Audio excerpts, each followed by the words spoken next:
हा जो प्रोजेक्ट आता इथे लॉन्च केला आहे तो PMRD सँक्शन आहे, रेरा रजिस्टर्ड आहे.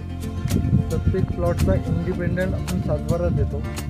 टोटल लँड पार्सल हे 46 एकरमध्ये आहे. त्याच्यामध्ये फेज 1मध्ये आपण हे पाहू शकता की 13 एकरमध्ये 148 प्लॉट्स आता आपण लॉन्च केले.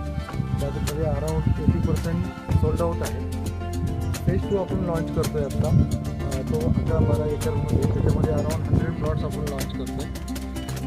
या एंटायर प्रोजेक्टमध्ये आपण एक बिगर साईजचे रोड्स दिले, 18 मीटर, 12 मीटर, 9 मीटर. इकडे आपण हा क्लब दिलेला आहे. क्लबमध्ये 25+ अम्युनिटीज आहे. खूप चांगलं रेटिंग असलेलं हा प्रोजेक्ट आहे. नगर रोडमध्ये PMRD हद्दीमध्ये वाघोलीपासून हार्डली 40 मिनिट्समध्ये आपण इथे पोहोचू शकता. नगर रोडला फक्त 4 मिनिटात आपण पोहोचू शकता. आणि आमच्या समोरचा एक रोड जो आहे तो आहे अष्टविनायक स्टेट आहे. तर ओव्हरऑल कनेक्टिव्हिटी खूप सुंदर आहे. आणि त्यामुळे या प्रत्येक म्हणजे आम्ही सगळ्यांना इन्व्हाइट करतो की या प्रोजेक्टमध्ये एकदा तरी